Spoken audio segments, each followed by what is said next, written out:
start living the life you want instead of trying to live according to others' expectations. I know many of you may be thinking, easier said than done. Rest assured, I've been on that road and back myself many times, and sometimes mindlessly find myself there from time to time. However, I'm able to check myself, which I've done so many times that all it takes now for me to redirect is the simple task of, Uzma, wake up. Speaking of Uzma, the name itself has earned credit for arousing various expectations. Now, what we do with those expectations can be very powerful and can have insurmountable and everlasting impact on one's life. For me personally, given my ethnic background and inherent gender discrimination, there were expectations in place long before I was born, before my mom was even married.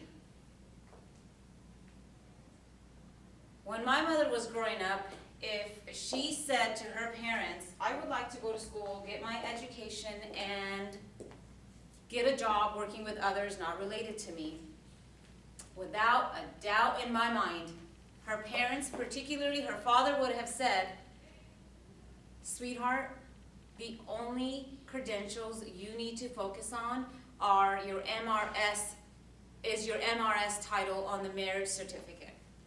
But ultimately, you will promote to management and become a CEO. In other words, become somebody's domesticated wife, mother, and so on.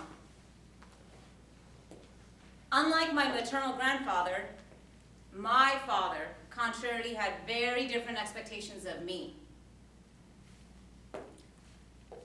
Long before I was even conceived, let alone born, he had decided that he would name his firstborn daughter Uzma, which in my native language, Urdu, is defined as supreme, great. Yes, the man set the bar high, real high. He instilled in me from a very young age, from as far back as I can remember, that education was a must. He said if I was his daughter, I would at least attend college, no matter the circumstances. Now that may not be a big deal to some of you, but it was to my father, given his personal history. He wasn't given that opportunity, unfortunately. I, fortunately, did live up to that expectations. My father expected me to be an exemplary daughter, to be the first to graduate from a U.S. institution, and simultaneously be very well-spoken, fiercely independent, intellectual, and possess various other valuable assets and qualities. If I may say so myself, by my father's own admission, he has said to others, of course behind my back, that I have exceeded his expectations.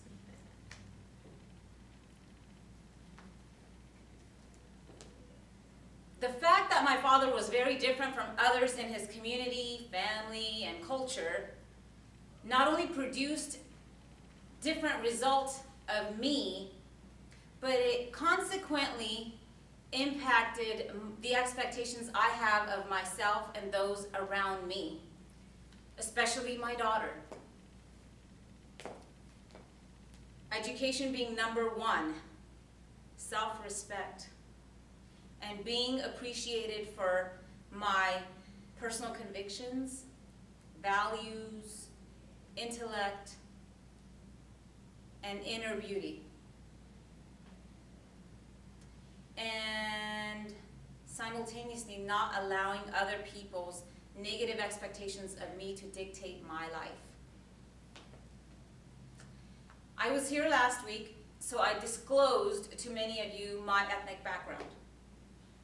Before you knew about my ethnic background, I'm sure some of you had expectations about my ethnicity, and perhaps thought I was Latina, born in the US, possibly undocumented, maybe Middle Eastern or mixed. However, now that you know about my cultural heritage, you know I'm Pakistani, I'm sure you still have some expectations. I wonder if some of you are expecting me to be oppressed, ignorant, uneducated, terrorist.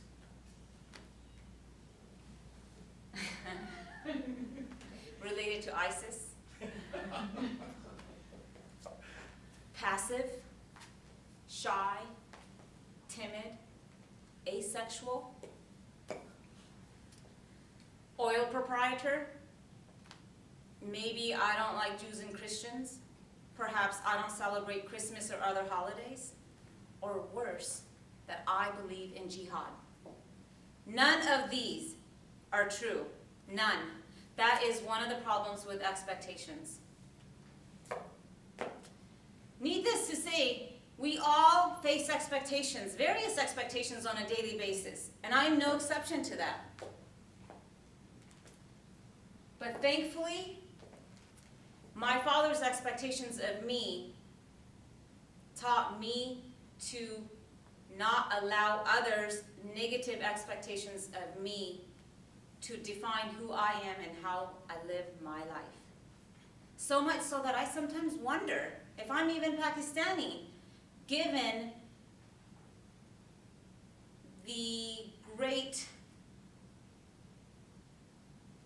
difference in my life experience as opposed to that of an average Pakistani. I literally have had so many people, especially Pakistanis and non-Pakistanis, say to me, I would never in a million years have guessed that you were Pakistani. And I ask, why? How come? Ironically, the answer to that lies in the question itself.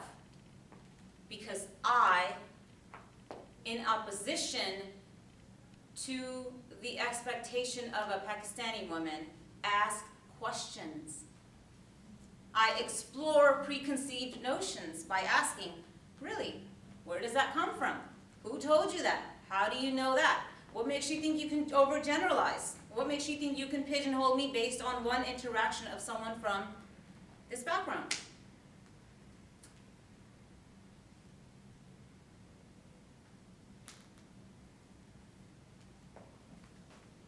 More often than not, I will not only challenge their misconceptions, but I will, even at the expense of upsetting people, engage in dialogue, sometimes permeating boundaries, and much to their dismay, challenge their expectations.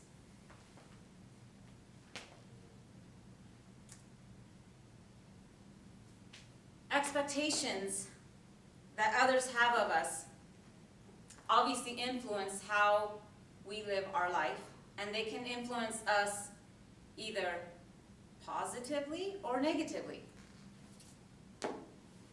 Here are how they affected me. My father's expectations of me resulted in me not only attending college, but I graduated with a master's degree.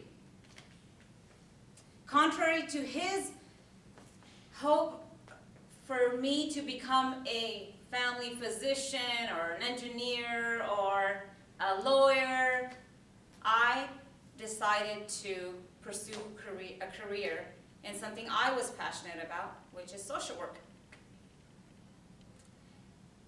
In spite of societal norms to have multiple children, or at least have a male heir to carry on my legacy, I'm content with having just one daughter.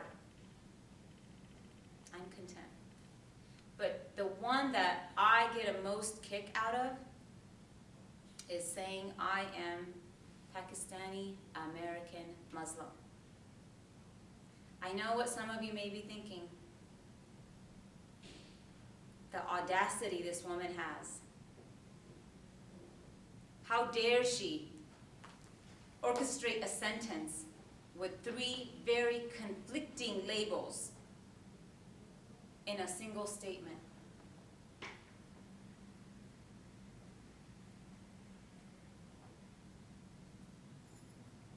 However, thanks to my father's expectations and my experiences, I refuse to allow others' expectations, with all due respect, even yours, to determine how I identify myself. That is the beauty of the United States of America. One can be anything under the sun, no matter the expectations. Now the question is, how are the expectations others have of you affecting your life? Are they making you better, or are they making you worse? Are they keeping you stuck, or are they empowering you to fly high and touch the sky? Only you know the answer to that question. And depending on how you answer that will make or break you. As for me, I have a long way to go, because long before I was born, it was determined I was expected to be great. And greatness doesn't come overnight. However, the journey does start with a single step.